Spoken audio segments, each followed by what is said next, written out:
For more on this, let me turn to Casey Ray. He is the CEO of the Future of Music Coalition, an adjunct professor of communications, culture, and technology at Georgetown University here in Washington, D.C. Casey, welcome. Well, thank you. Glad to be here. So let me make sure I have this right. Intellectual property is basically when we create something and the process of protecting it. Correct.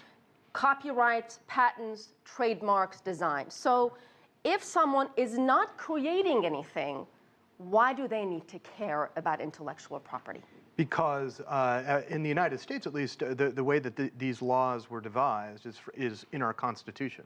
It actually creates the economic incentive to create a work. And it also recognizes that the public should benefit from access to that work. So, you know, the structure of the property right is for limited times, meaning that after a certain point, with copyright, it'll go back into the public domain, and anyone can make free use of it. They can adapt it, remix it, sell copies without having to obtain permission from the original author. So how do you strike a right balance here? On one hand, fostering creativity, fostering innovation. On the other, taking into account the interest of the public. Right, and it's been a very, very bumpy ride since the internet arrived. In the old days, the public didn't really interact with copyright much at all. But now we all have photocopiers in our pockets that are connected to, you know, other photocopiers in everyone else's pockets around the planet. Right. And it means that almost everything that you do could potentially implicate some type of intellectual property. Now, when we're talking about media, like music, motion picture, and so on and so forth, the problem has been with so much ready and easy access, free, online, can we actually shift consumers over to legitimate products and platforms? And part of the hope, or it has been the hope, is that streaming on-demand media will be so convenient that, you know, maybe behaviorally people will stop needing to, you know, pursue unlawful activities. So in this digital world that we live in, the idea of intellectual property, has it become more complicated? It's very complicated, particularly in music. I mean, if anybody ever wants to give themselves a migraine, you know, try to figure out music copyright. It was devised in an era where, you know, there were very few basic technologies. There was radio, there was making records and distributing those records, and people purchased them. That was it. But nowadays, we have so many different ways and environments that music can be used, and it can oftentimes be difficult to tell what kind of right are we talking about. Well, you mentioned music. Let's talk about Prince. Consumed, from what we hear, with maintaining control of his work. And what are some of the steps he took to manage his image and his material, and how do you protect it if there is no evidence of a will? Yeah, he was very ahead of his time. I think maybe we're entering into a zeitgeist where there's a new awareness among artists that, you know, they do have to actually value their work, and there should be protections, even for the little guy, under law, you know, with regard to their intellectual product. With Prince, you know, he's an interesting guy. I think he was willing to do this as a moral cause. It wasn't just about him. I mean, I think he also understood that the record industry itself had been, you know, predatory and not particularly kind to a whole generation of musicians, particularly African Americans. So he was kind of like a one-man, like, my art is mine, you know, it has a value, and you have to come to me to get it. Well, of course, there's Prince, Michael Jackson, David Bowie, all left behind a huge catalog of material, Casey. So what happens to their work? What happens to their talent? What happens to their designs when those kinds of artists, you know, die and it's not clear? You know, it's very interesting. I would have expected that of all people, Prince would have had this legally locked down and very well expressed in a will. Apparently, that's not the case.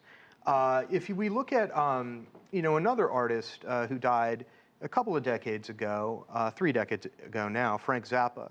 He was a very iconoclastic musician, had strong opinions, much like Prince, and I'm assuming that his estate would have wanted to do the best that they could to follow through with those wishes. Well, that makes sense if all you have to do is figure out which CDs you want to reissue.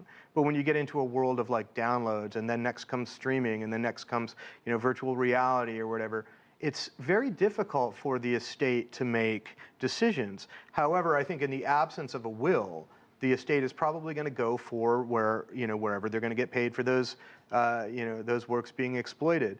And that may be not in keeping with Prince's ultimate agenda, but we won't know.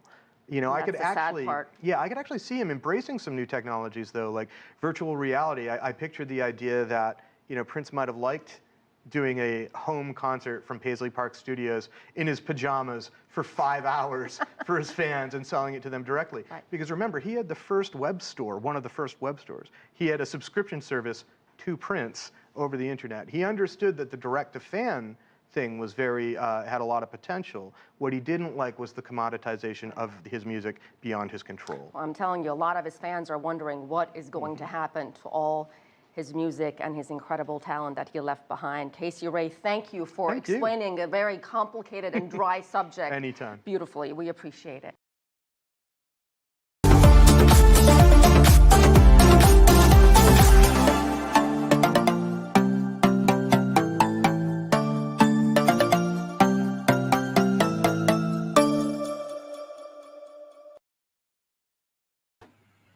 Hey, welcome back to another episode to the JustLanggar show. We are on our 50th episode, so welcome, welcome, welcome. Welcome, Popcorn family, LinkedIn family, YouTube family, and Facebook family. Now, if you're joining us for the first time, JustLanggar is where we cover the latest on social media, entrepreneurship, content creation, and tech to help you guys position yourselves as business influencers on social media. In other words, we are building Southeast Asia's business influencers by building your authority, impact, and income. So if this is something that excites you, you're definitely at the right place. Now, if you're probably wondering how come I'm alone, yes, that's right. It's because Amin has kind of dumped me for the next 2 weeks, but we've got you the best thing ever. I've got you like a cutie pie. So let me show you the poster. So we've got you a replacement, and he's kind of cute. Although in this photo, I can't really say that he's cute, but because we're talking about copying from the internet, what better way than to copy from the internet than to have his head on top of Amin's body, although it's not really flattering, right? So for tonight, ladies and gentlemen, please welcome, I'm very happy that we've got real estate entrepreneur, hotelier, and host of the late night show, Jonah Sia. Please welcome him. All right, Jonah, I think I have to unmute you, right? Yeah, okay, there you go. Jonah, welcome to the show. Hi, Nina. Hi, everyone. Thank you so much for actually having me co-host this show with you, Nina. We're absolutely honored. So yeah, thank you so much for agreeing last minute. Amin just ditched me, but you know what? We've decided that moving forward, we're going to make it, because people on the late night show in the US is doing this, right? They replace Jimmy Kimmel and all the time. So we thought, yeah, moving forward, we're going to do this. And next week, we also have a really exciting guest, which I'm going to show you. Jonah has seen the poster. If you thought Jonah's poster was awesome, wait till you see next week. Okay? All right, cool. I can't wait for next one.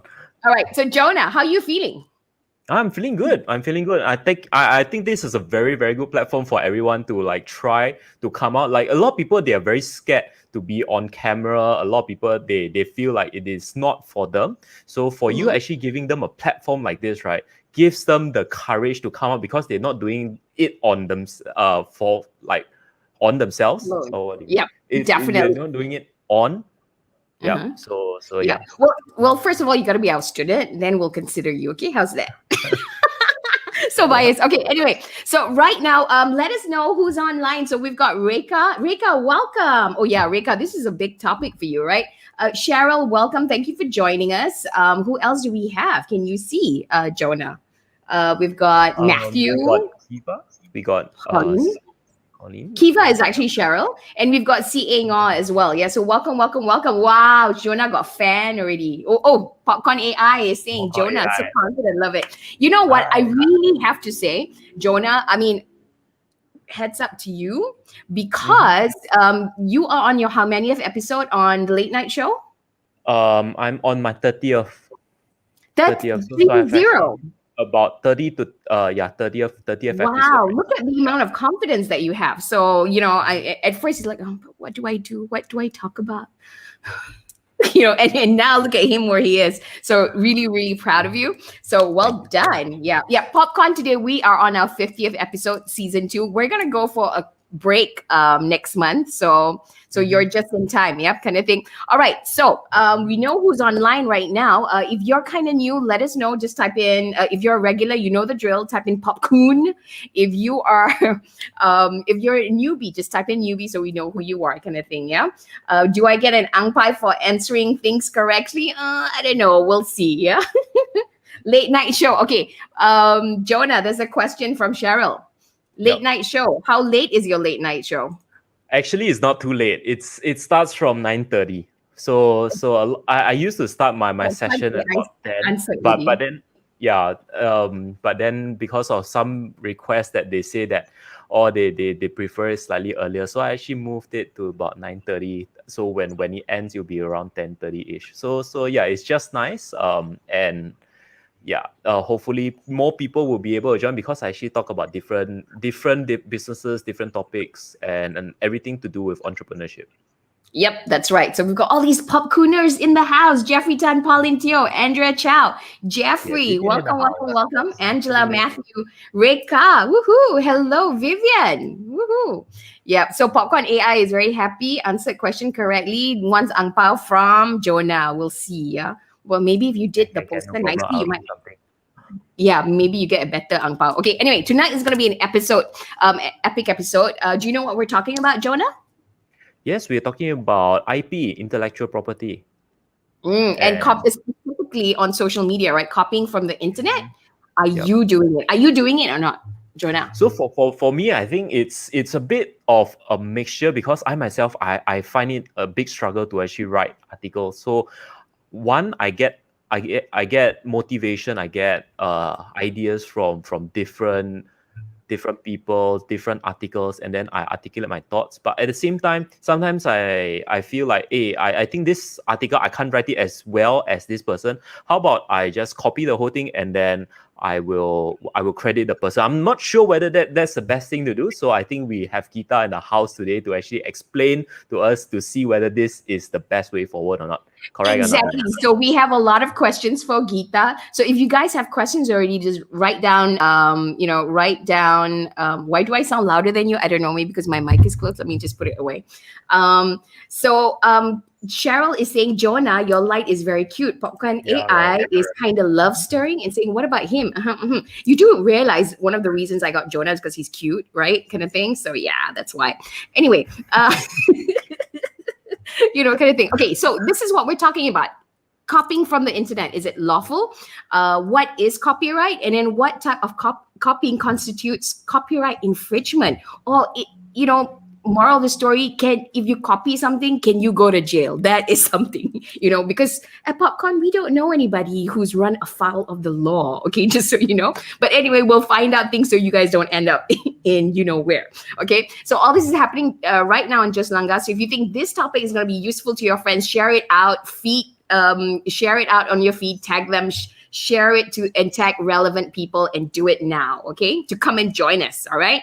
So what about you guys? What are you guys excited to learn about? What are some of the questions listed down in the comment section so that we know? Now, while we're figuring out what you guys want to know, I'm going to be sharing about what is coming up in the POPCONverse, okay? Kind of thing. Okay, so if this is your first time tuning into PopCon, we don't just have our weekly shows every Thursday called JustLanggar, but we are also in the business of building Southeast Asia's influencers, where we have a private Facebook group where we go live every Monday at 8:30 p.m. and we teach people how to build your brand and authority online on LinkedIn. Okay, so if this is something that interests you, then you want to check out what we have in store. Now, on Monday, 19th April, we have Why LinkedIn? Why now? Because it's no longer a resume dumping site. It is an amazing platform of opportunities. I just had a feedback from someone who came in. She's holding a high position. And ever since coming to our class, she basically got like job offers from Dubai, from England, and all that kind of thing. So that's happening on Monday. And then on Tuesday, we have Sharon Go, who's going to be talking about digital transformation, branding, the future of e-commerce. And that's where we have our new guest. And here's our new guest, Prathapal. Check out the poster. It's like he's doing a bhangra. Pretty awesome, right? Again, it's on top of Amin's head because tonight we are talking about copying, correct? Kind of thing. Okay, Yeah, so Papa then, just put on like 20 kilos, about 10 pounds. 20 kilos. You won't be Amazing. very I don't know pleased, if I'm though. going to go to jail if he's going to sue me, but we'll figure that. That's what today's episode is about. Okay, and then on Monday, 26 April, we're going to talk about the 3 simple ways. Why is this not coming out? Hang on. Oh my God, it's not coming out. Okay, 3 simple ways to get your leads to convert. So that's on Monday. And then, okay, this one is a big deal. If you can, spread the word out, get the whole of Malaysia to watch because this woman is amazing. Her TED Talk is one of the top 5 most viewed TED Talk in the world, okay? And her strength is she talks about the art of not caring about what others think, not even about your English, okay? And then we're going to have our private Zoom webinar, which is called How to Use LinkedIn to Get Clients. So you really want to get in on this one. And Popcorn AI is going to share the link so that you can sign up for it. So this is absolutely fresh, okay? So then we've got, that is happening on the 1st of May, okay? It's on a Saturday and we're doing it in the morning, okay? Okay, now copying from the internet. So this is what's happening today. So if you guys are ready, then I guess let's just langgar with it. Shall I introduce the speaker first? Can, definitely, but not before the intro video. But first, I have to look for the intro video first. Found it.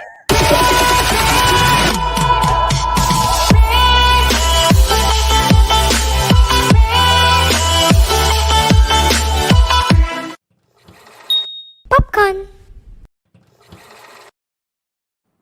All right, welcome back. I am Nina, and this is Jonah.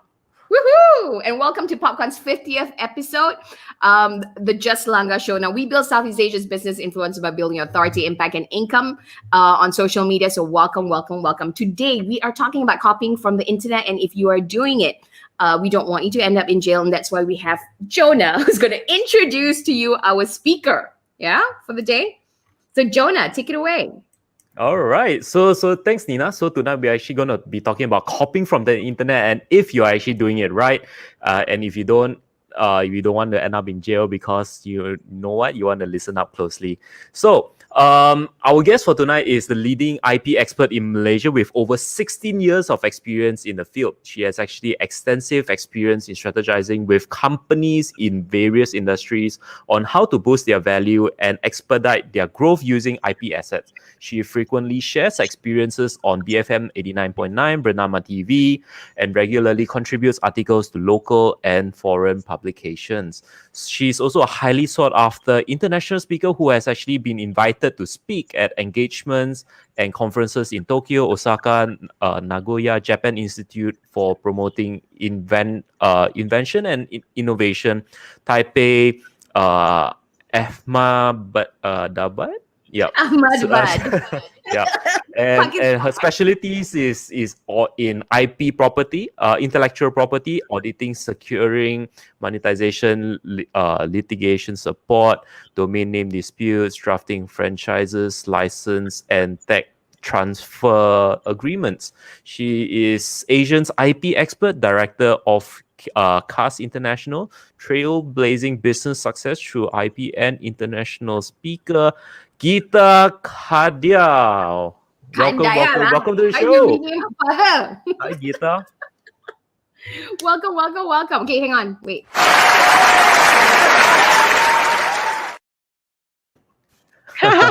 Love Cool. Woohoo. Thanks for the introduction. Hi, Nina. Hey, welcome. Hi. Okay, welcome Happy to back for have the you on the second show. time because we couldn't finish everything that we wanted to discuss. But this time we're going to focus more on the internet because a lot of our community uses a lot of things from the internet. And like Jonah mentioned, he gets inspired and then he shares their content and he credits them.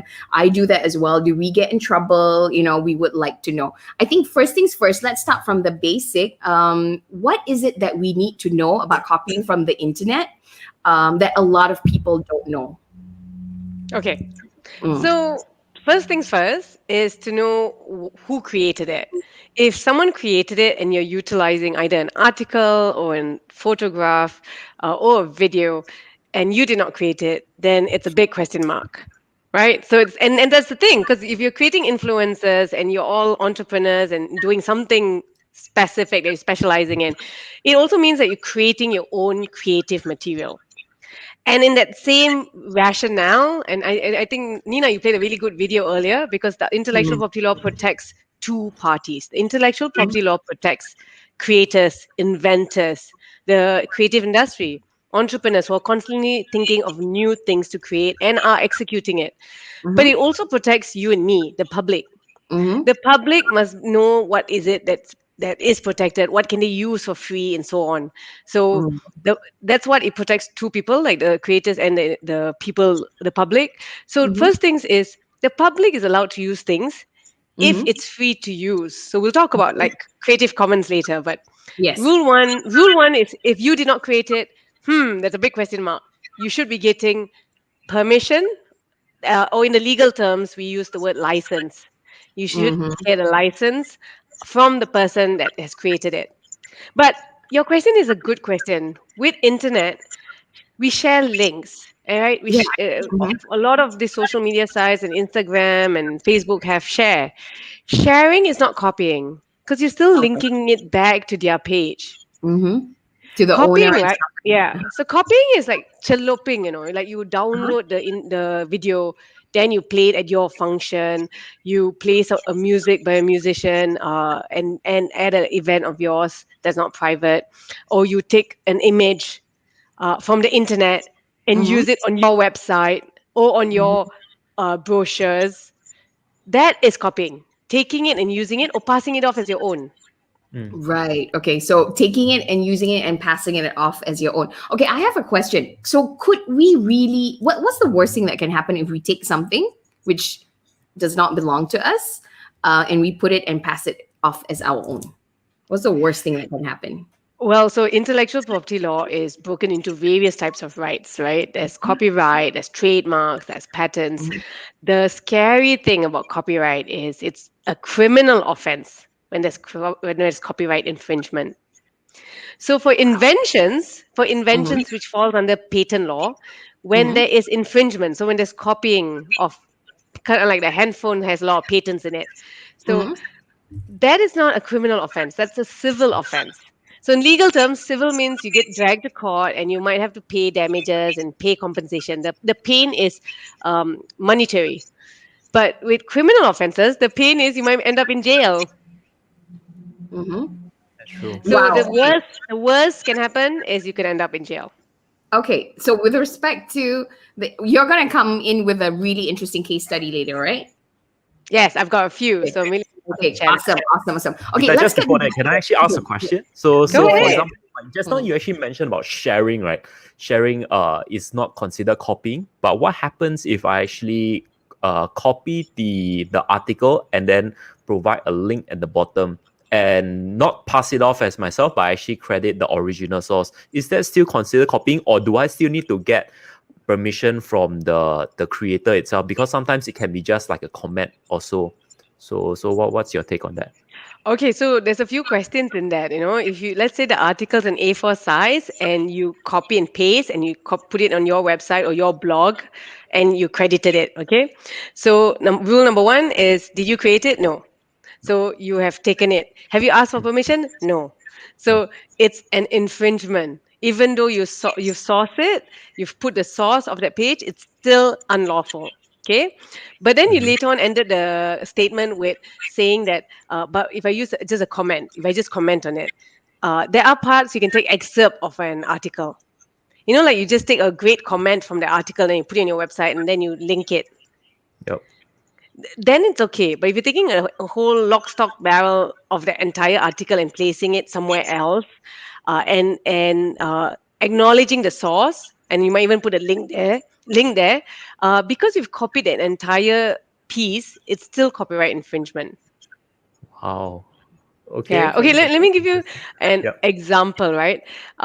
It's We had a client once who asked us to take an action against ex-employee who left and used photographs that he took while under employment with our client, and that employee became a competitor because that means they're in the same industry. Right, and that's where you kind of get frustrated when you're doing the Yeah. same thing I'm doing, but you're using my material, Yeah. right? Yeah. Uh-huh. So I think Nina, you raised this up in the last session when I was here. Yeah. Like some competitor using my stuff. What do I do? And that's usually the stuff that gets hauled into court. Anyway, so we wrote a letter to the other person showing evidence that you took this photograph while you were in employment, and that means that It's intellectual our. property right. Yeah. Yes, it's with the Mhm. employer, not with you. And he also had a uniform, and there was a name of the brand of the ex-employer, right? So that's Mhm. where what is best is actually not just to rely on your copyright on your written material and your videos. I like what you're doing, Nina, like chucking your brand in the corner there. That's actually really important to also put in your other intellectual property rights. So Nina has a trademark up there. Mhm. So you see in that photograph that the person, the ex-employee had, they didn't just copy the photograph. There was also a trademark in the uniform that of the person in that Oh, photograph.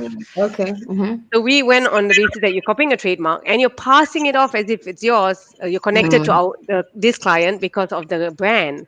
Okay, that one I have to say, ex-employee, not very smart, are you? So But sorry.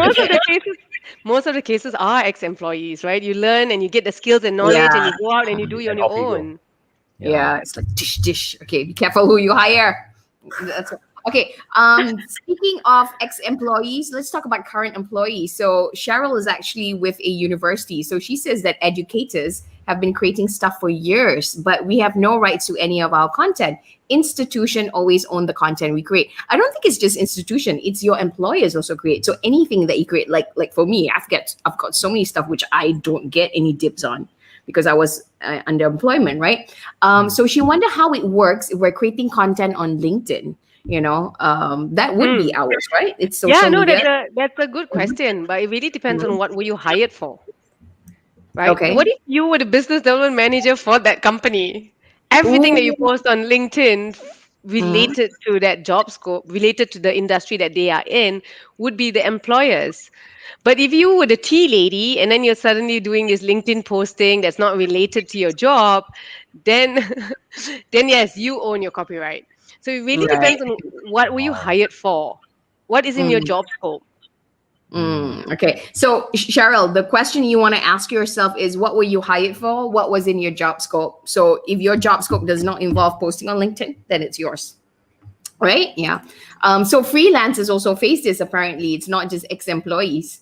Kind of thing. Okay. And Popcorn Chatbot is asking, what about platforms like 9gag where they upload other people's videos on Facebook and etc.? Isn't that copyright infringement and personal, kind of thing? I'm sorry, Popcorn. AI said Cheryl change job. uh, Oh my god. well, so the 9gag, right, will definitely, because they're also monetizing it, they will definitely get rights from the owners. Mm-hmm. Um, or there's okay, so there's some defense. So we talked about what is copyright infringement. You not getting permission and using it without permission is copyright infringement. So that's the rule of thumb, right? If it's Mm-hmm. not yours and you're using and you did not get permission, there's something going wrong. But there's defense. So you Mm-hmm. might be committing something that's unlawful, but there's certain defenses. They're very famous. You would have heard the phrase fair use. Yes. Yeah. Yes, that's very common in the copyright industry. So for some reasons, the defense of fair use can be brought up. And later I'll be showing you some case studies here. But some examples would be news agencies. They need to publish news. So they can't be worried about someone suing them for copyright infringement. So you've got news agencies allowed to use material that does not belong to them for reporting news. Then you have education companies. Education companies using material to educate students. Mm-hmm. Then you also have private use, and then you have parody. Parody is like all Mm-hmm. the Harry Potter's gimmicks, and they make funny ones.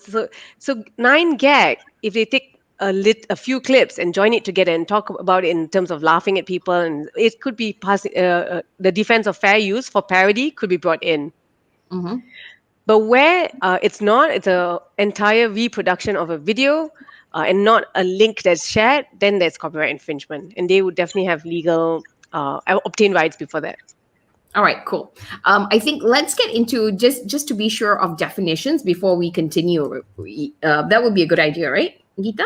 Yeah. Okay. Yeah. Okay. So, what is copyright? What is trademark? So that everybody's on the same level. And when we talk about social media and internet, which one does that fall under? Okay. The second question is probably more difficult than the first question. Okay. The first one: trademark, patents, and copyright. So the easiest way to explain this is for everyone to listen to the word trademark. It's the mark of your trade. That's it.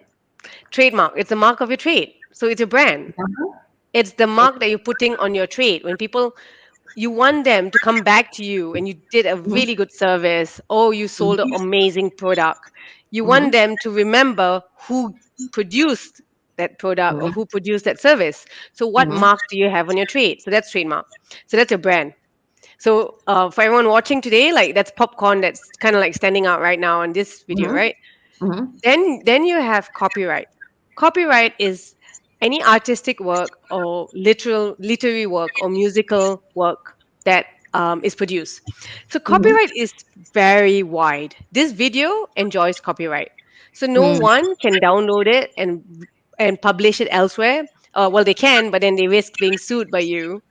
So copyright is slides, handout material, it is artistic drawings, it's engineering drawings, it's various 3D shapes as well can enjoy copyright, and musical compositions, lyrics, the tune, the chords. Can you imagine? And then performance, right, is like, Michael Jackson on the stage performing. Can anyone copy that? That's his copyright. Choreography is copyright. So copyright is artistic and literary work, and that's really wide. Okay, then the other question was patents. What is patents? Patent is technology. The easiest way to explain is technology, but so that's also anything that's new, that's created out there that has a function.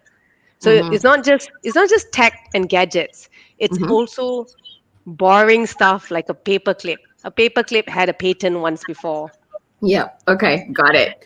So and also, for example, drugs. So Viagra is patented. Yeah. Definitely. And definitely technology, internet technology is in apps and stuff like that, right? Yeah. That would fall under that. So when it comes to content creators and people creating content, I would say that maybe your company trademark is important to look into. And another one is the copyright, whether you're taking somebody else's copyright without knowing, or whether yours is being taken away from you. Which are the ones that we need to register? Is it trademark or copyright? Or I know patent, definitely you got to register it. Yeah. So patent, if you don't register patents, and the other one that I haven't talked about is designs actually, but patents and designs are very time sensitive. If you don't register it before you put it out in the marketplace, you lose your rights, right? So with trademarks, you still have rights. There's unregistered trademark rights, but it's better and more secure for you to register it, because in court you can just argue, bring out your certificate of registration and say that this is mine and someone is trespassing on my rights. It's easier to argue that someone is copying your brand when you have it registered in your name. With copyright is the one that you don't have to get it registered. So in Malaysia, it's a voluntary notification. If you do want anything in your name and you want a certificate, it's not compulsory, it's not mandatory, it's voluntary. But it's advisable if you fear that something's going to be copied and you want to be able to prove it in court. So that voluntary notification is an evidence in court that you are the owner, or that company is the owner of that copyright. Right. So we recently did a copyright registration, for example, for a property developer that felt that his architectural drawings may be copied because he's got a really nice design. So then we did a copyright voluntary notification so that he just has that assurance that it's under his name. Right. Okay, got it. And all these have to be registered, because if you don't, somebody else can take it, right? Especially trademark. Yeah. Right? So all of these intellectual property rights, you first of all you need to identify whether what am I creating? Am I creating anything that has intellectual property rights in it? And then if I am, should I get protection for it? Because as I get more famous, usually copycats come along.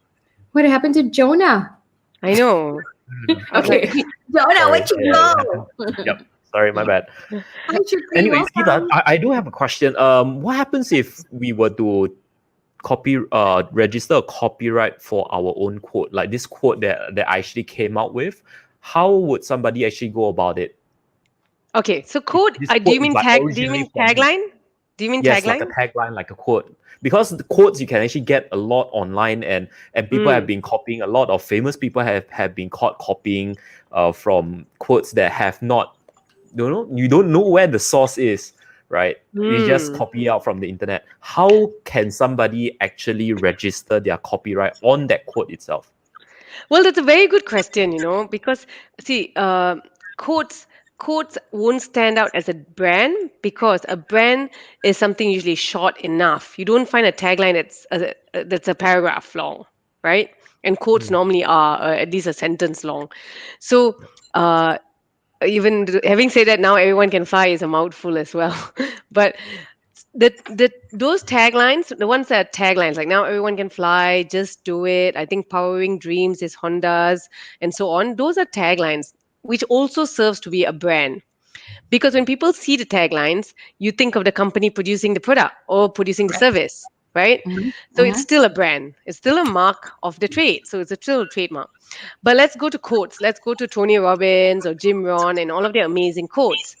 Their quotes, that's a tricky question because copyright also does not protect very short phrases. Mm. So it's kind of hanging in the air. Can you copy it? I haven't seen an infringement case for a quote. I haven't seen an infringement case for a quote because it doesn't fall under copyright. So let's look at Oh, some okay. let's look It's at also a trademark, right? yeah. So I was just going to say that. Yeah. So let's look at Franklin Covey. The Okay. 7 steps of highly effective people. Yes. Yeah. Uh-huh. That begin with the end in mind, sharpen the saw, and a bunch of others. Right? It's Yeah. too late in Mhm. the Correct. night for me to remember all, uh, but all of these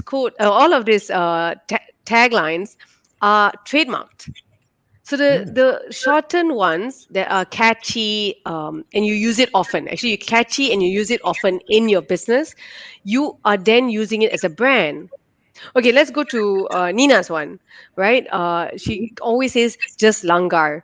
And then before we came on, there was that little tune, Yeah. which then says just Langar again.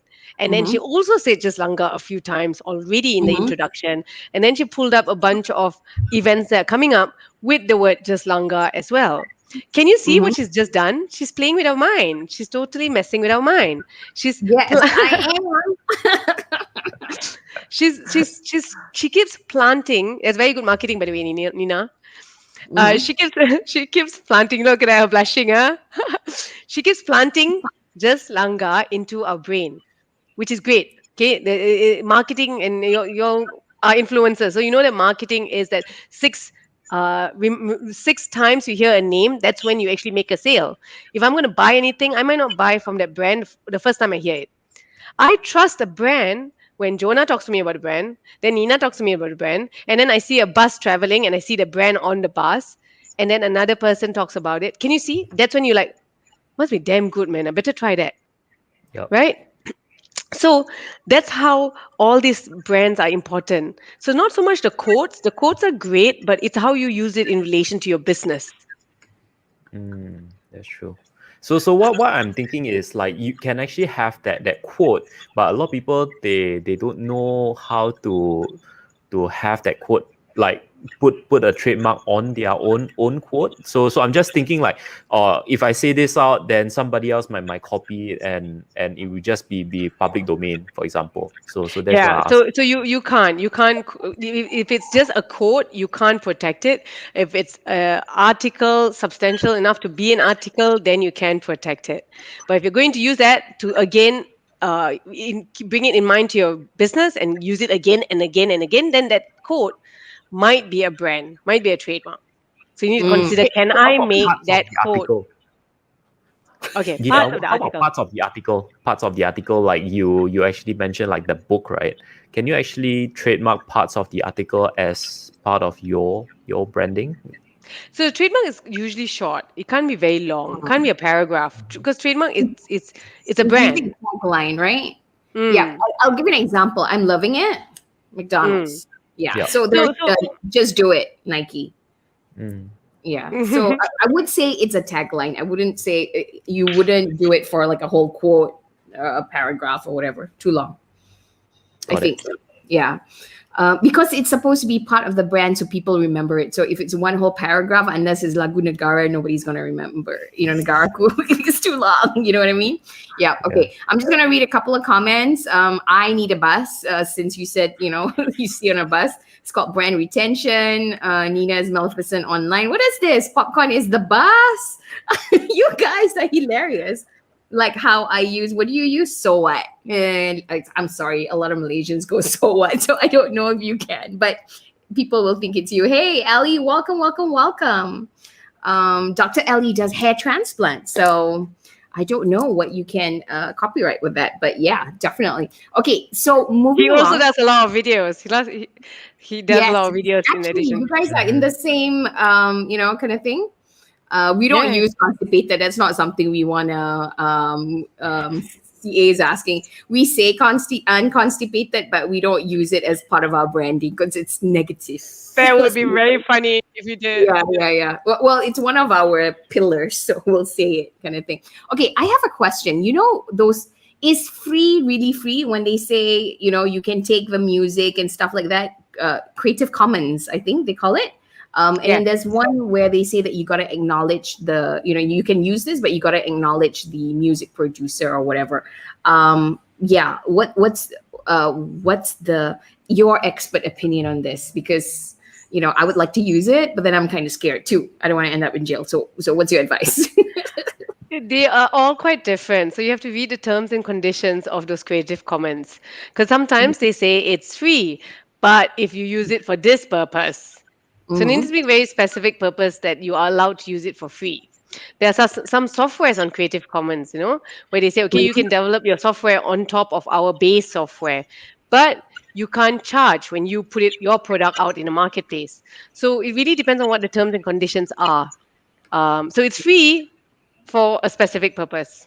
Okay, got it. So Kenneth is asking like images from Unsplash. I'm not familiar with Unsplash, but I assume it's like Pexels. Hi, Kenneth. So Yes, would it's that like Pexels. Yeah, it's like Pexels. So that's under Creative Commons, is it? You can use, but you gotta acknowledge, or it's just So no, used? Unsplash is quite special in the sense that we use images from Unsplash, so I know the terms and there you go. conditions of Unsplash. Unsplash, it's really weird because they don't charge you. So the terms and condition is it's free. It's free for whatever purpose that you wish to use it for. I mean, there's a lot of debate on Unsplash, and I guess it's the same with many other stock image companies that give the photographers material for free. Because I've read a few. There's an article that from a photographer that goes really upset that he gets there to make a name, and that's it. He said otherwise you don't monetize it. But Okay. it goes back to, so Kenneth, back to your question is yes, it's free, but sites like this might always change the terms and conditions. So always Yes. just double check the terms and condition. And what about Canva images? So likewise, you need to read the terms and condition because some images might be free, some might not be free. So you just double check the terms and condition. Most of the time when you clicking on it, there's always a link to the terms and condition.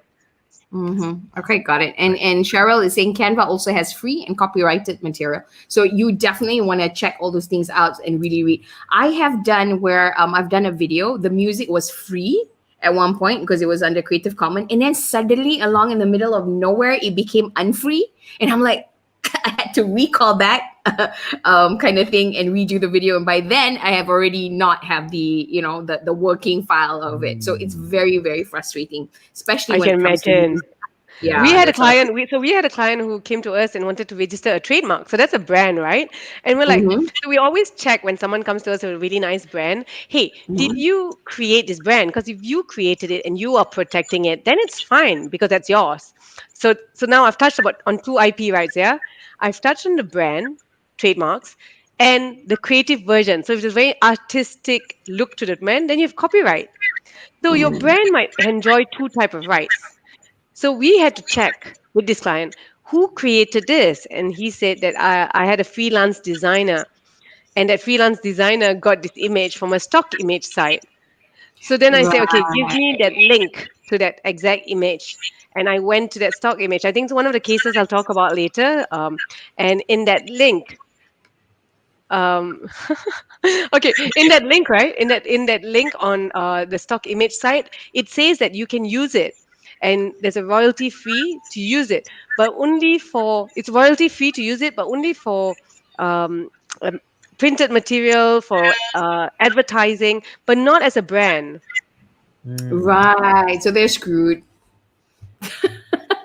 So he had to go Yeah. back to the drawing board because he can't use it as a brand. It says not allowed to use the trademark. I can show the terms later. Okay, got it. Just before you Doc- continue, Nina, what yeah. happens if it's an app and its functions and layouts? Because an app you can actually have very similar layouts.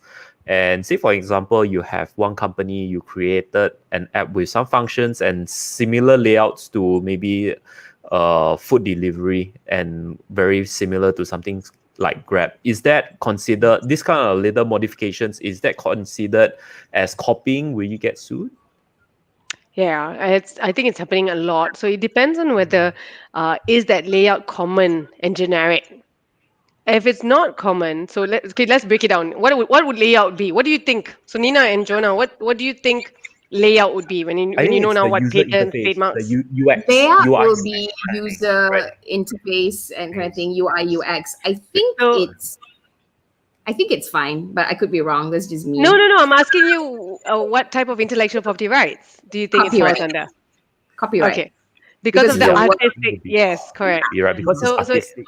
yeah, so it goes to there is rights, there are rights, right? But if there's so many same producers, let's take Grab and Food Panda and all. If their layout are all around the same, then there's nothing that a person can say that it's mine because it's very, very similar to what's existing in the marketplace. Mm, yeah. Got it. Cool. So basically, and then if you change the color, it's fine. Nobody will know. That's all I can say. So bad, right? You change the brand color, it somewhat looks different. Yeah. Sharon, who's our speaker next week, is actually asking, what if you take a photo and accidentally took a brand behind as a background? It's a good one.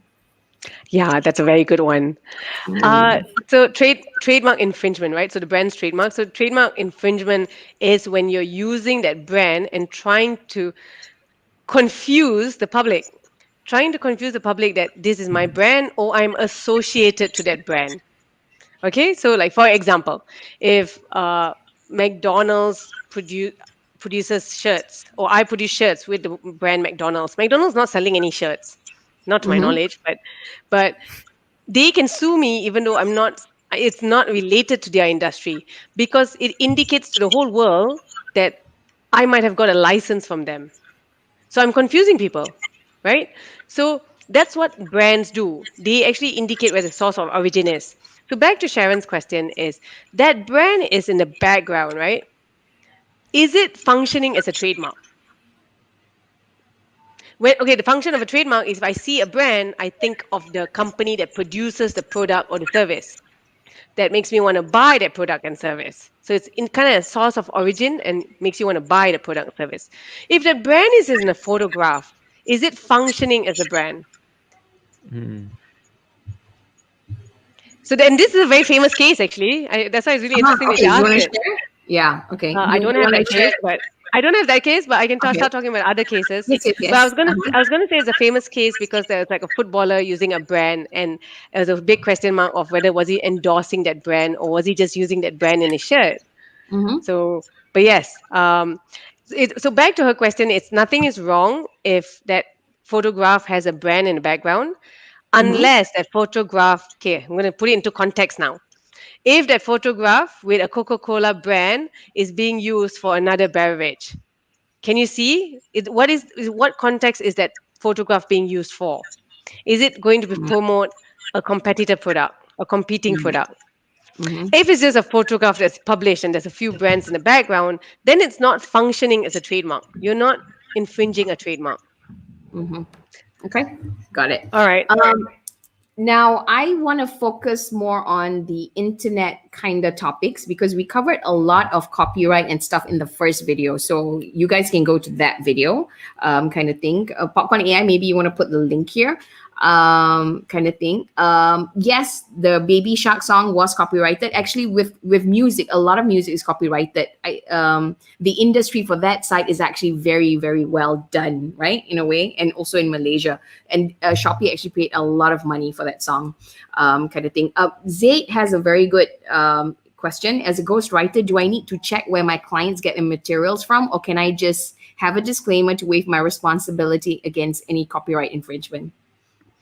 No, disclaimers don't work. So you need to, in your agreement, Zaid, with the company or the person that you're writing for, who's supplying you with materials, you need to say that they need to guarantee or warranty that that material is genuine and original.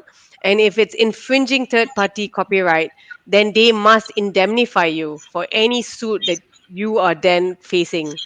So you need to make sure you get indemnity clause in whatever agreement that you have with the company. Okay. A disclaimer does not waive your responsibility. Wow. Okay. Okay. And this is a very good question.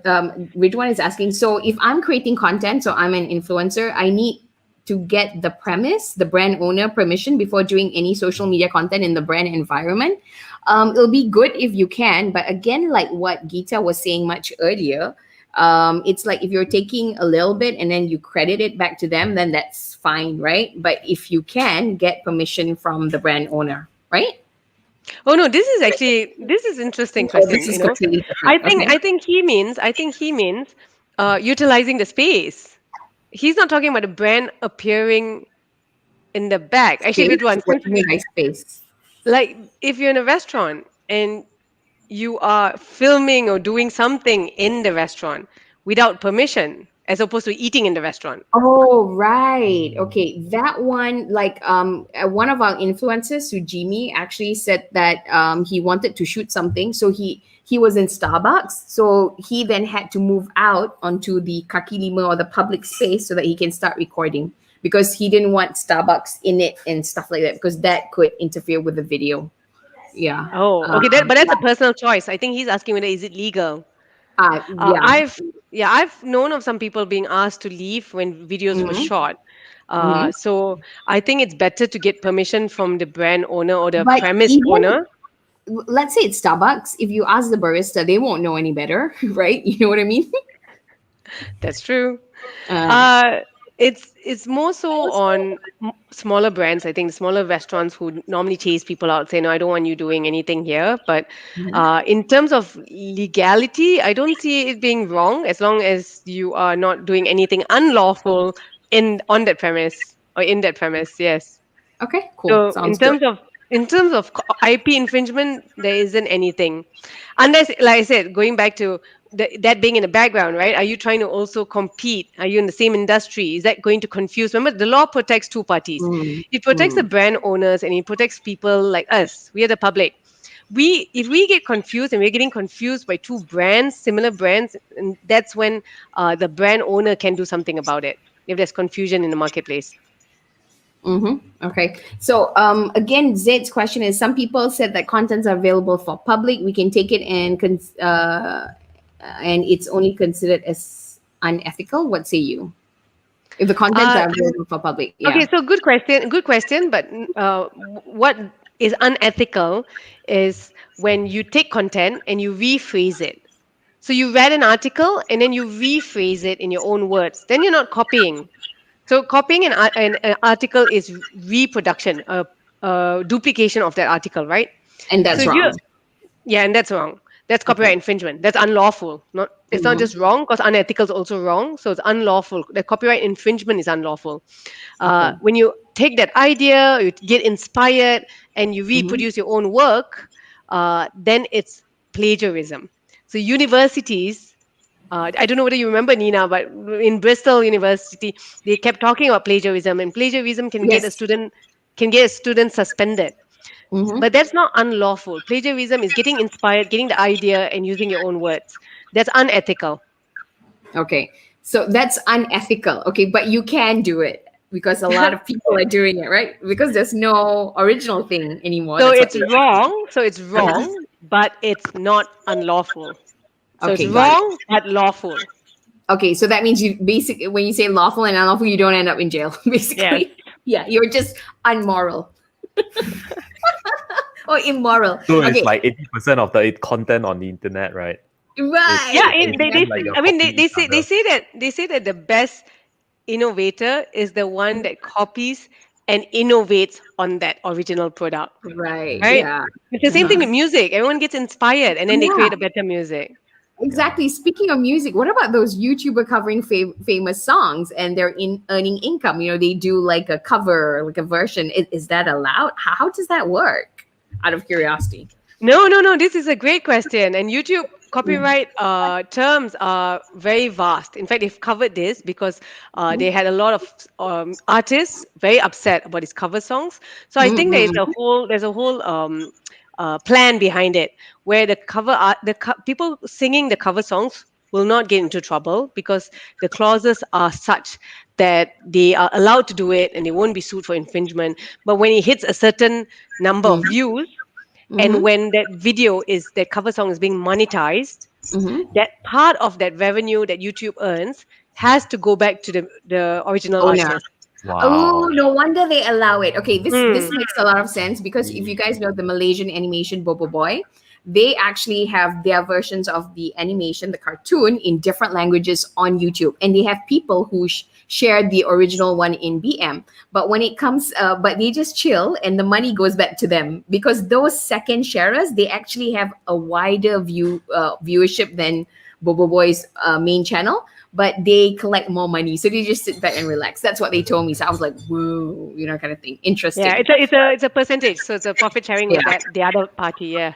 Oh, it's a profit sharing. Okay. Okay. Yeah, because the 14. person that's sharing, sorry, the person that's sharing it must still enjoy revenue, right? As Because well. they're sharing just putting effort into sharing it, so they will still enjoy it as well. Okay, got it. So, so some of the photos that are being used, that's been circulated, it's really hard to tell who's the owner. So, what do you do in the case if you don't know the real source? I would say, if in doubt, don't use. But what's your Actually, that's usually my rationale as well. If in doubt, don't use. What are you using it for? If you see, people only sue deep pockets. So if you're a Mm, small timer and you're using it for something small, then usually there's nothing to be concerned about. Nina, actually, should I get into the cases? Because then I yes, can show yes, some of yes, the. please. I would love to see. Okay, Okay. so I'll jump into the Guys, cases remember then. to connect with Geetha because she is an ASEAN IP expert. Yeah, go ahead. You know how to share, right? Kind of thing. Trying to figure it out. Where's my Yeah. document?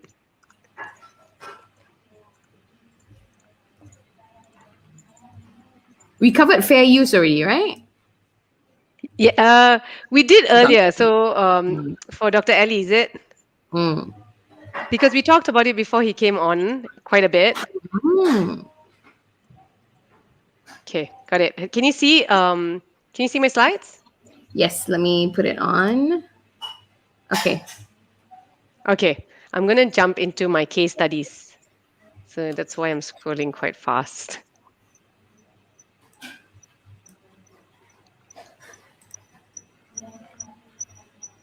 Okay. You Okay. guys want- Someone was Okay. asking something similar to this question, right? How do you find the source of an image? Mm. For images, you can actually go to images.google.com, click on the photo icon, and upload an image.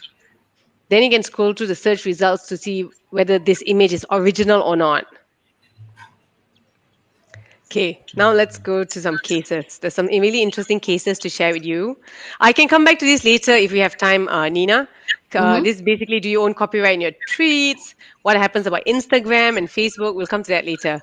Okay. Okay, Cool. so now in front of you is a Oh, really I famous. know. Yeah, it's a Yeah, famous I photo. seen this case before, I think. Yeah, Yeah, Why is it's this photo the famous? photo of self. yeah. So the monkey, his name is Naruto. Ooh, In okay. Indonesia, took a photo of himself. It's a selfie, monkey selfie. Yes, okay. Uh-huh. So this case, the reason it's famous, right, is because the British journalist, the British photographer that was taking the photographs in Indonesia, was trying to capture really nice photos of the monkeys, a troop of monkeys, and he couldn't capture it because they're really shy and couldn't get front face and close up. He couldn't get close up, and then he just left the cameras. And soon after, the monkeys, one monkey specifically came and fooled around with the camera and snapped some photos. But So cute. really cute, really funny as well. So, Uh-huh. what he found was the photos were not well. He claims so everything is what he claims because he was alone with the monkeys in the forest. He claims that the photos were not great, so he went back and adjusted the lighting and the angle, and then left it again. Right. Mhm. So the case became huge when he suddenly found a lot of parties using this photo on Wikipedia, on TechDirt. A lot of blogs were using it, and they were saying that it's public property because a monkey snapped a photo. So because Right. it's not a human, who owns the right? Monkeys can't own rights, so it's public property.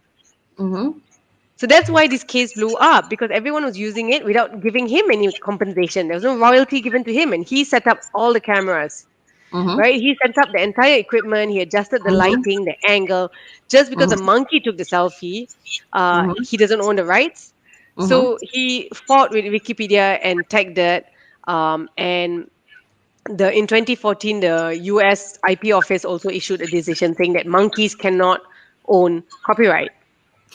Animals cannot own copyright. Uh-huh. And then in 2015, so after that, animals can't own copyright. But who owns the copyright? Is it still free for everyone to use?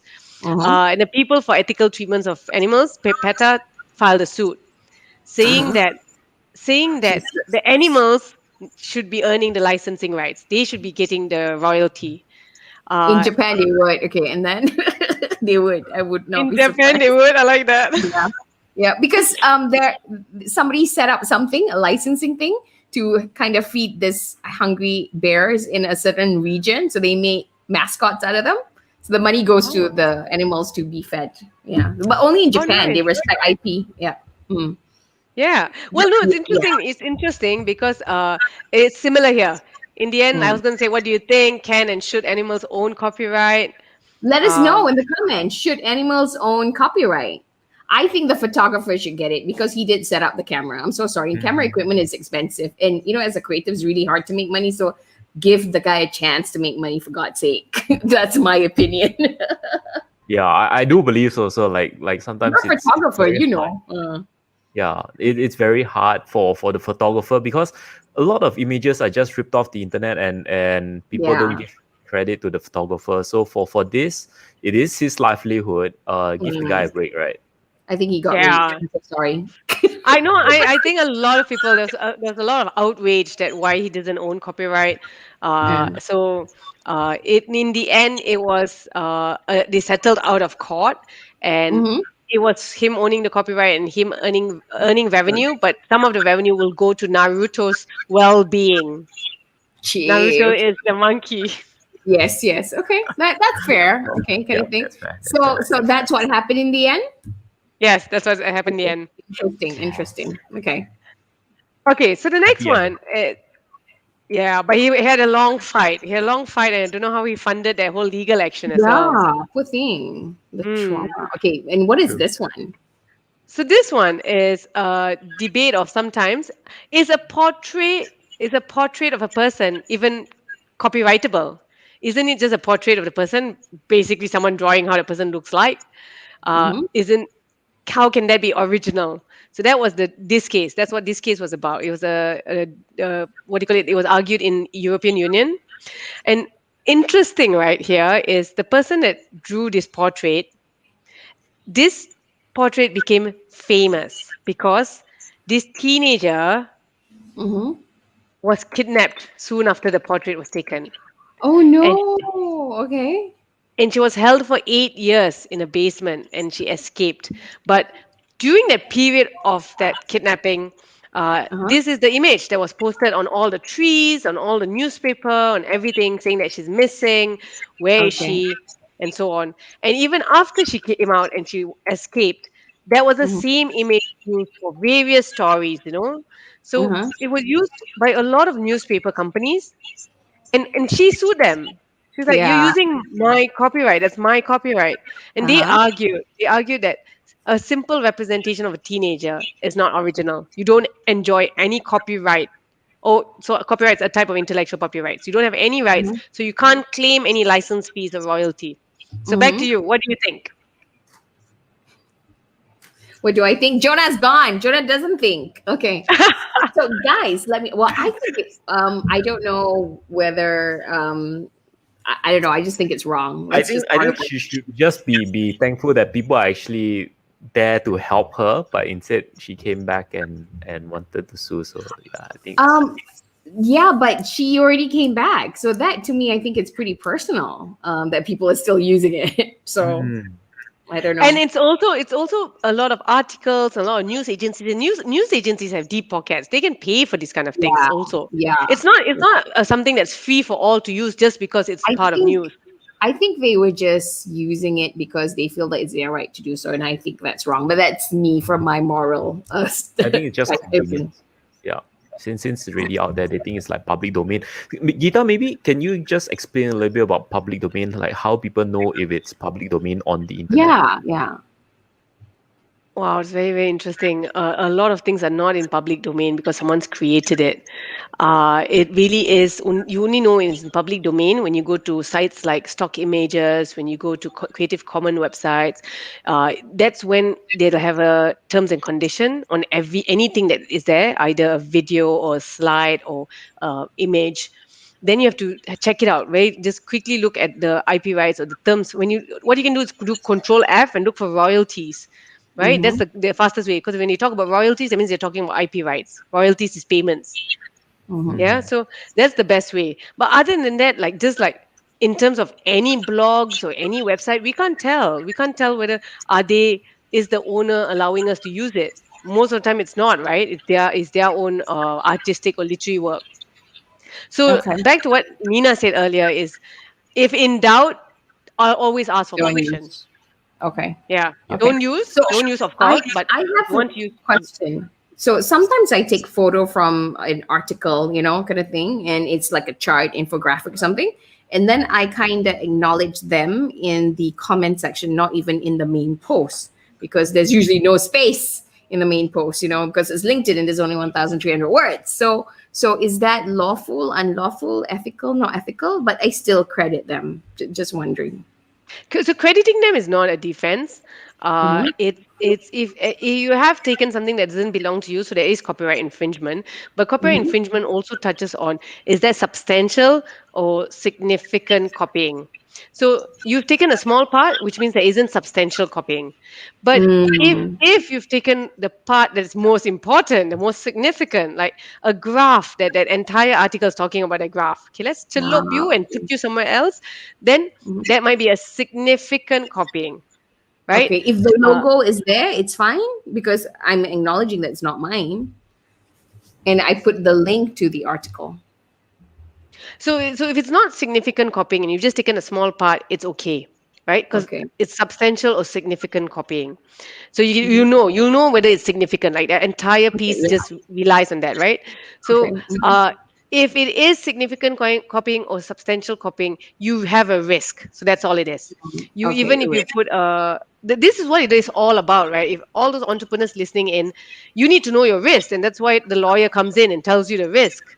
Mm-hmm. Mm. It's how you want to take the risk or not take the risk. That's it. Like, Mm-hmm. okay, back to the example of that person who came to us and said that I want you to sue my ex-employee or send a legal Mm-hmm. letter to them because they are using my copyright. They're using a Mm-hmm. photograph of taken in my premise before. Mm-hmm. If it was anyone else, I think they're not bothered. It's because it's your Yeah. ex-employee starting a business, competing with you. Can you see? Like, so that's why Yeah. you need to analyze your risk. Okay. Got it. Got it. Okay. we Okay. had we That makes also sense. had we also had a situation where a company Mm-hmm. asked us for an opinion on, they had used music that they did not pay copyright for in a video, which was actually it was an event, their own internal event, Mhm. but that event which had that music was put on YouTube, and Oh, okay. and it wasn't made private. No, YouTube can also be private, right? Mhm. So it wasn't private; it was public. So Mhm. they asked us for an opinion. Does that mean that I can be sued? Like when someone Mhm. came knocking it, someone actually sent them a legal letter saying that pay me. Mhm. I think it was 35,000 US dollars. Pay me Mhm. 35,000 US dollars for that 1 or 2 minute version of that song. Yeah. Uh-huh. So what And happened, Leon? Mhm. so it was a situation of us arguing that it was public, but it was taken down as soon as we found out, and it was a mistake Mhm. by the internal staff, and it was, you can see from the views how many people viewed it. So we negotiated with the other party. Yeah, Okay. but it's a risk. It's a risk in the sense that of you finding out whether is it possible to actually put music on yours. And the thing is, right, remember the fair use defense? So I think Dr. Yes. Ali, who I don't know whether he's still tuning in, but he was asking, what is the fair use defense? What is fair Mhm. use? Mhm. Copyright infringement occurs when you're using third parties material without permission. Do you have a fair use defense? Which is one of the defenses is if I'm using it for a private event, then that's a defense. Mm. Mhm. So that was the one that we were going on, that we used it as for a I private event. see. But Okay. the risky part is when you publish it for public on YouTube. Is that a Okay. private event? No, it's a public, right?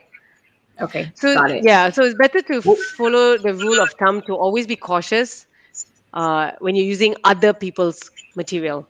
Okay. I just wanted to know what happened to the image of the girl. Did she manage to sue them or what? Oh, What so was this I'm the? still on the same case because we ended up talking about we ended up diverting. Right? This is the same case. Yeah. Yep. So the judge decided that it is original. He said that a portrait still has creativity because a Mm. photographer has free and creative choices. A really Mm. interesting case because he then analyzed that there's background pose, there was freedom to decide various things, background pose, the lighting, and there's various development techniques in the photograph as well. So Mhm. there is intellectual creation that has copyright protection. Right. Okay. Okay, But so it's this was funny. another. Mhm. It's funny that it's not. It does. You don't have a right over your own image, Hmm. right? Some countries have it. Some countries have image rights, Okay. and it's usually for celebrities. What? Malaysia, yeah, I know. This thing I've ever heard. Okay. Okay. Go on. So it's. I was going to say Malaysia doesn't have image rights, but we can still sue based on trademark law because uh, we can say that they're passing off their business or their company as if I've given them permission to use my face. Yeah, so it's, Mm-hmm. but again, it only works when you're famous, so it's very hard otherwise to go under passing off. Mm. All right, so let's look at this case now. Mm-hmm. So this case is where a photograph was taken. So wait, let me see. Was it a photograph? Yeah. So the photograph is the initial one. So photograph is the original copyright that Okay. was Uh-huh. created, which is the one on the left, Mm-hmm. and someone else came along and liked that photograph and created a 3D structure. This is the sculpture. Mm-hmm. So what is interesting is the reason it went to court is because the sculptures were sold for $367,000. Wow. Okay. So the photographer, of course, got upset because you take a Uh-huh. photograph and then he used it for postcards, greeting cards, and so on. But another artist comes along and creates sculptures and sells it at a whopping price. Uh-huh. So then, here, what do you think happened? Yep. Okay. Come on, guys. Guess. I think the photographer got money. Yeah, I think so too. I Yeah. think Jonah says so because he's a photographer as well, Mm. which I I didn't add. used to be. I used to be. I used to be. Used to. He's not a former employee. He's a former photographer. Okay, I so you're used right. Yes, photography. of course, he sued. Mm. So he Mhm. sued Kunz and the gallery that represented him. Take And that. then, but what do you think what do you think was his defense? What do you think was the person who did the sculpture? What do you think he was his defense? More than 100 years old. It's now in public domain. I don't know. Hey, that's not bad. You know your law. You know Yeah, the law. because I did one term with Harry McVeigh. We're from the same uni, so I see. we would have had the same lecturer. Okay, and then Yeah, so what was his defense? So you have to go back to like, oh, wait a minute, fair use, right? Go back to fair use defense. So did he have fair use? Well, he tried to argue he had fair use. He argued that was doing a parody. So let's go back to that image, right? that's Is so this not parody? parody. No, That's so not a parody, but he that's made so them not more parody. cynical. Okay, the other thing I know is that if you are going to create a parody, people need to know that it's got nothing. I mean, it's completely not the original brand. It's a parody. There has to be a distinction, right? Yeah. Yeah, that's for trademarks. That's for trademarks because there is a very famous Chewy Vuitton case, like Chewy Vuitton? a talk for another day. Yeah. Yeah, okay. That would be interesting. Chewy Vuitton was a company that created handbags for dogs. You know, when you carry your handbag and you have put a doggy into the handbag. So what And happened? and Louis Vuitton sued Chewy Vuitton. Okay. And then Uh, did they win? you really want to know now? No. Okay, so Louis Vuitton lost because Chewy Vuitton argued that they are a parody and there's no confusion in the marketplace. And then Louis Vuitton came about and said that, but you're tarnishing our image. Yeah. That is true. Okay. And then that's so funny. And in the end, Chewy Vuitton still won because it's so funny and comical that people were not associating it to Louis Vuitton. So there's no tarnishing of image. Exactly. See, it's so cute. Just makes you giggle when you hear Chewy Vuitton. I'm gonna Google it now because I want to see the logo and everything. Everything, right? Okay, Zaid is asking, could you enlighten us about the case of Jimmy Choo, why he can't use his own name for the brand? I think he accidentally, or he was probably duped into giving it away. Is that? No, he wasn't. He definitely knew about it. Man? See that brand. So Tamara Mellon Mm-hmm. actually saw the potential in Jimmy Choo. So she's a businesswoman and totally saw where the brand could go. Yeah. So that value, she came in and brainstormed with him and took it places because she comes with connections. She's one of those who from the upper class in London, right? So she came in with her connections and took it already to the higher places. And she must have bought him out. So what she did is she bought him out, but in the buyout clause was that you also give us your trademark. That's why he can't use the brand, even though it's his name, because that trademark is no longer his. Even though He it's basically sold it, right? In a way, he basically sold it. Yeah, he sold it. It's an asset, right? So he sold it. But I Yeah. think the agreement is also that he can do couture by Jimmy Choo. I think he still has that one. So if he hand makes shoes, that he can still put his name on it. He can't do mass produce shoes or create it like a brand or run the business like a brand. The entire brand Jimmy Choo. So basically, he just sold his soul. Really interesting, Jonah, because he sold it for 10 million. I think 10 million pounds or 10 million US dollars. I can't remember what currency it was in. But at that time, it's big money. So, and at that time, that company actually had not blown out into what it is now. They were not doing perfumes. They were not doing every other handbag or fashion. She then took it to another level. After she bought him out, she then went back and really scaled up big time. Well, I personally, I think he got screwed because I think he should have kept a portion of the percentage of the earnings and let her completely run it. Yeah, that's what I think. Yeah, I don't know. I don't know whether he had screwed the right is not legal... the right word. Maybe business acumen is more of the right word. Yeah, so I don't know. Yeah, I think possibly he did not have the right advisors. But we can only speculate, right? So that's one of the questions that I should have asked him. I've met him before, but somebody said Jimmy Choo basically sold his whole, as in shoe sole. Get it? Soul. Good one, mascot. That is a very good one. Yeah. Oh my God, did Jonah make a joke? That's what she said. Okay, last question. What about KLCC? If somebody takes, do you risk getting sued by KLCC management? Use it in what sense? So what do they mean? Do they mean the image of KLCC Twin Towers, or do they mean the brand I think they mean KLCC? by the image itself. Image. Yeah, Yep. taking a big And then building from selling it. far distance. Mm. I don't think so because it's a photo. No, but okay. unless So if you're taking a photograph, and that photograph, okay, the rule of thumb is who created it. So the photograph is created by the person snapping the photo, right? Like the monkey. So you own that copyright. You own the copyright, even though you don't own KLCC. okay. And then it goes to what are you using it for? Well, if you want to put KLCC as part of your brand, well, it's a generic brand because it appears everywhere. So that's tough to claim rights to because it's actually everywhere. But it again depends on what are you selling. It might be if you're selling water bottles and you want to put a Twin Towers on it, then it's not commonly used for water bottles. So you might be able to register a trademark for that. Yeah. So it depends on what is it generic for. Yeah. Okay, you know what?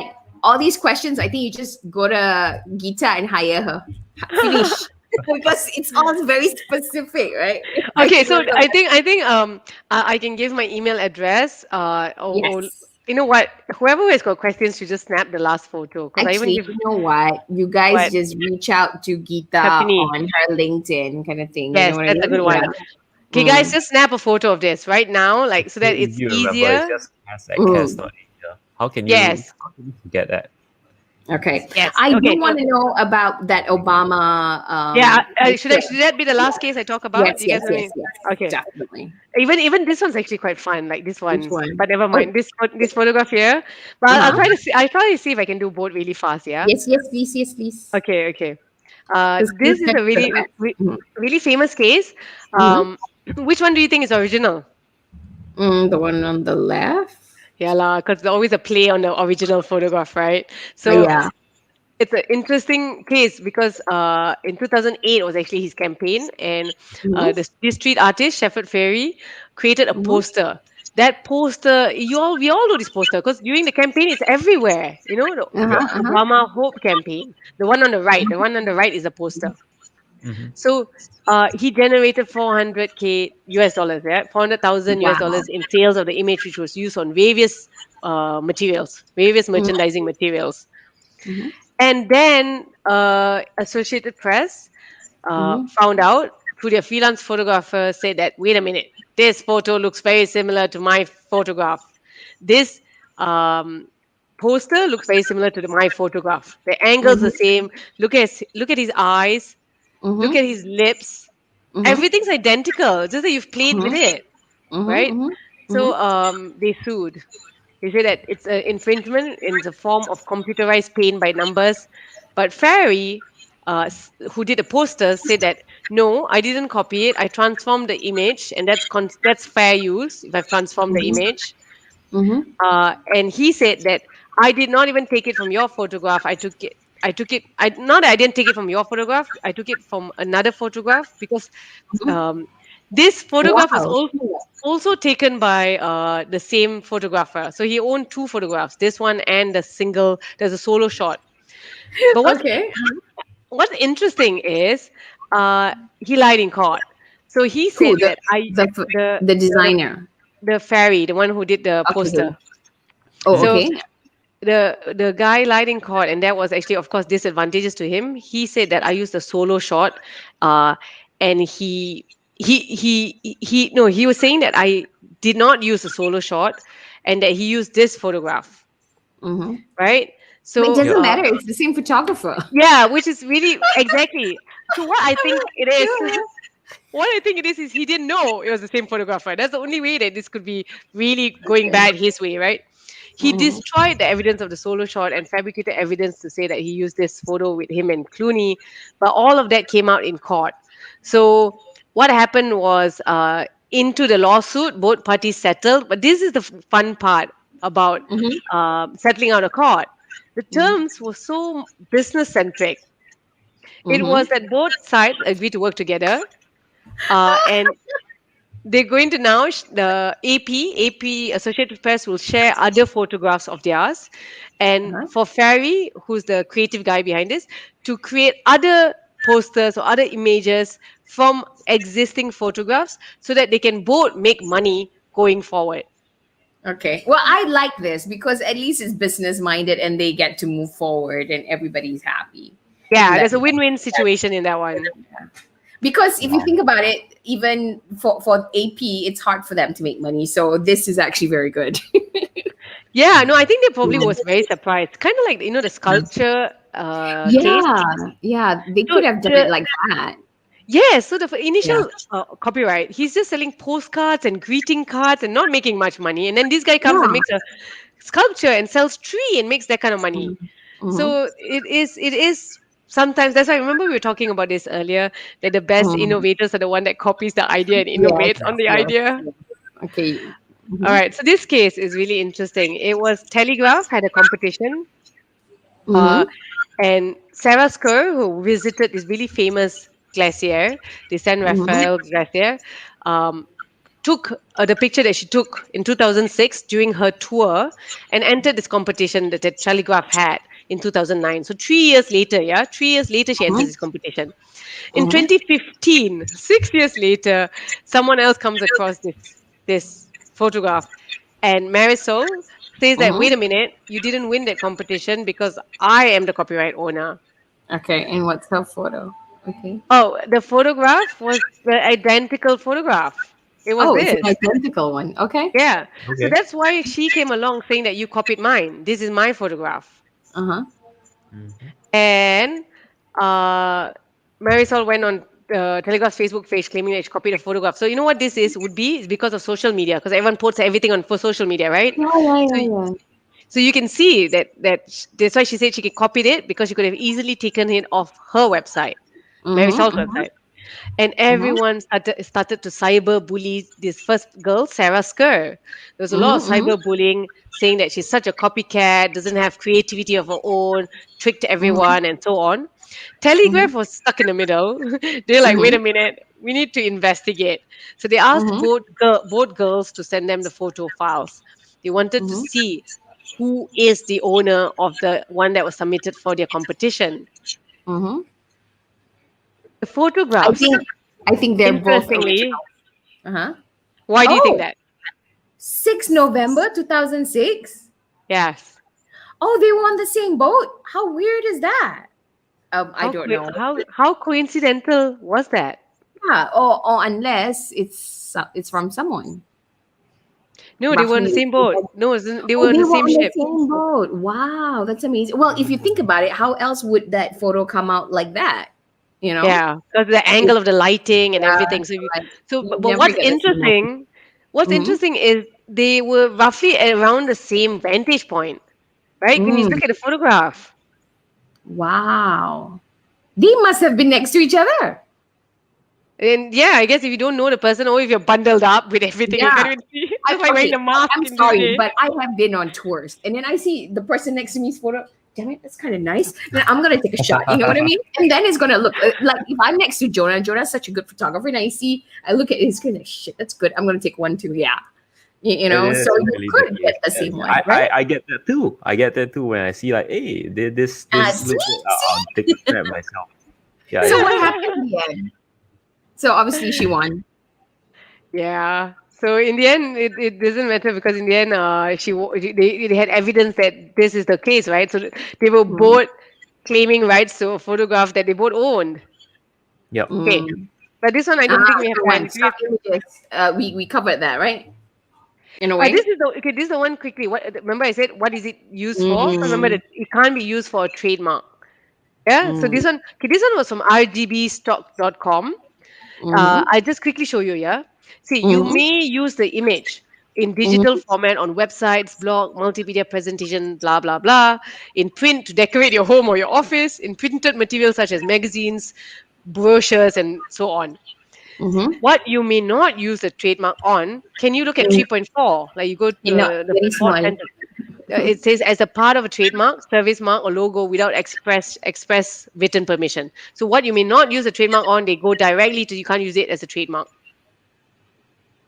Right. You can't use that image as a trademark. Yep, I'm done. So Okay, cool. Well, thank you so much, Geetha. I hope you guys had got a lot out of this session because I think we covered quite a lot. Hey, Geetha, welcome. But we're going to go off already, Geetha. Geetha, meet Geetha kind of thing.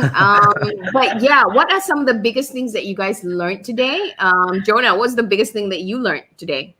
I think it's the differentiation from trademarks, copyright, and that one was done before. But for myself, it's the photographs, like what can be used, what can not be used, and how we can actually, even though you actually copy stuff and then acknowledge the source, you are somewhat infringing as well. So that's the big one that I took away. Yeah, I didn't know about that, but because it just feels very natural, like, oh, we credit the source because university, you credit the source. That was what I was taught when I was in university, but apparently it is not the case. Even if you reparagraph it and then put it into your own, it is still considered immoral, but not unlawful. Yeah, right. I did not know that. For me, the biggest lesson is I can be a plagiarizer. I'm just immoral. I'm just not unlawful. So that is the biggest lesson for me. That sounds horrible, but yeah, I'm not going to go to jail. That's all I know. One more question, Jonah, you mentioned really interesting that in university you had to credit it. I think because some fair use requirements, like for example, if it's for education, their requirements is you can use it for education, but you have to credit it. So in the fair use defense, it has some conditions as well. Interesting. How about parody? Just now you mentioned a little bit about parody, right? They're using parody as a defense. How can you actually use that as a defense? I'm not quite sure. Like if you actually make things into a parody, like they recreate the scene and then make it into a parody, you can pass it off without actually giving royalties to the original source. Is that correct or not?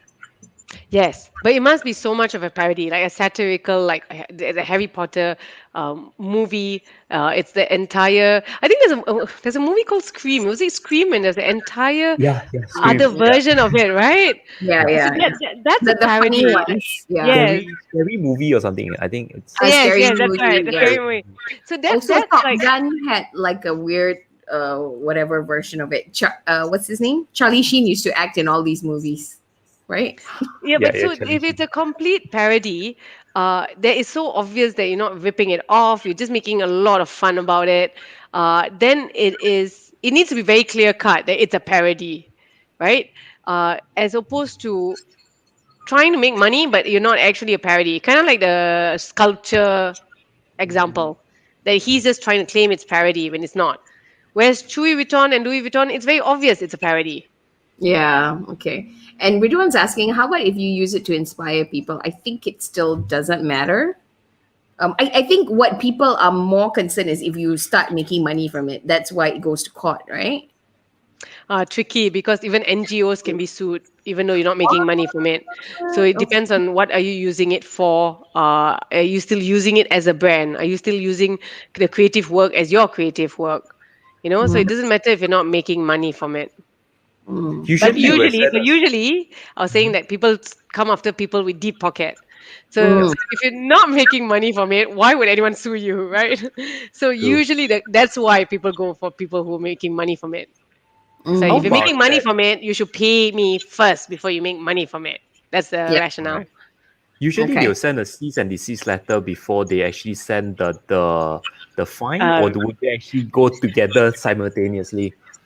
No, so the fine is only when you are found guilty, right?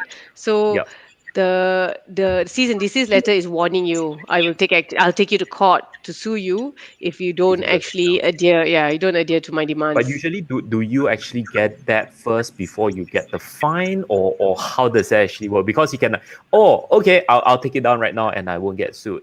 Would that be the usual practice? Usual practice is to get a cease and desist letter.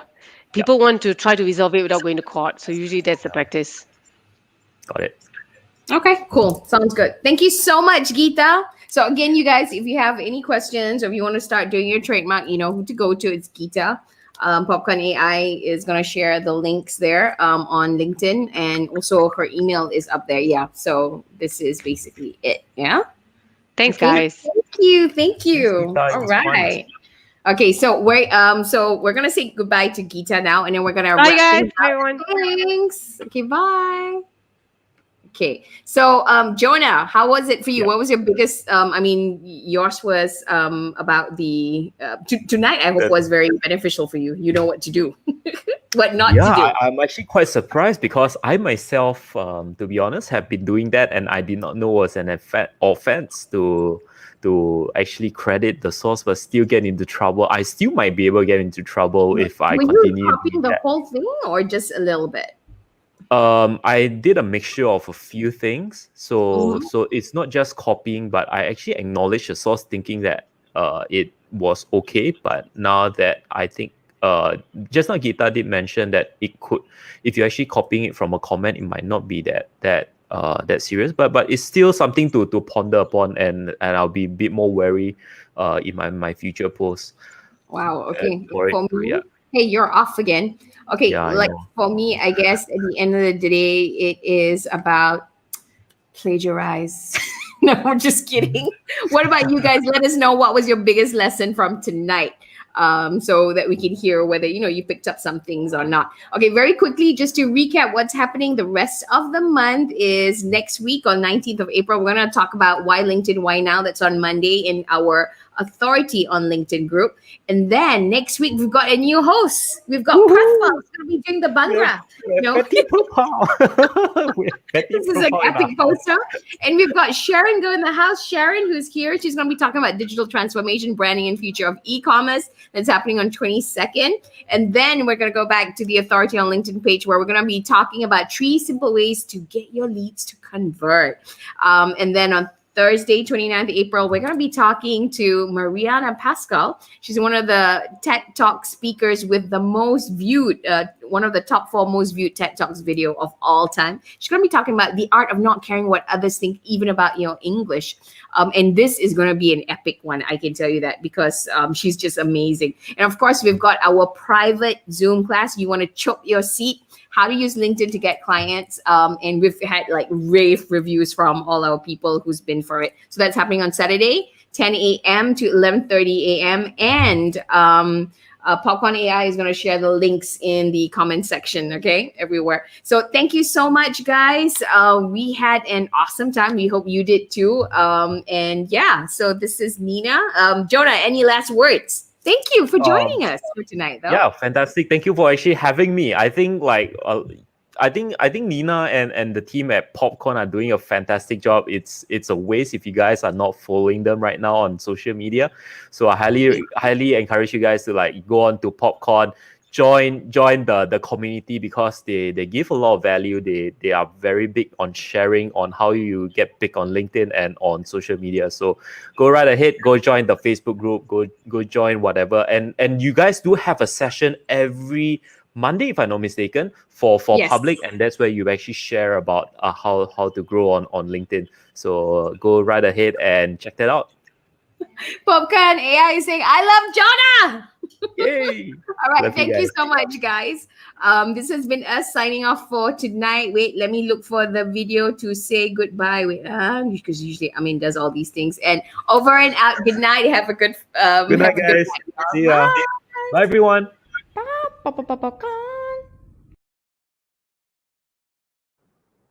Yay!